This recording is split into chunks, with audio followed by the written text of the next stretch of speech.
Вообще-то следственный судья, когда вообще-то следственный судья вины уже.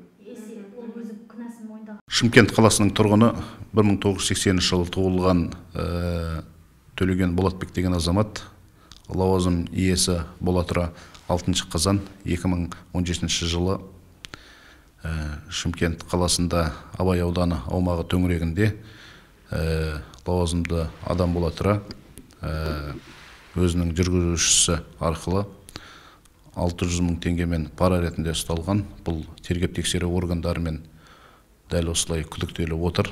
Сондықтан 8 қазан 2017 жылы Шымкент қаласы Абай ауданы сотының тергеу судьясымен ататылған азамат 2 ай мерзімге күзетпен ұстау түріндегі бұлтартпау шарасына санкция берілген.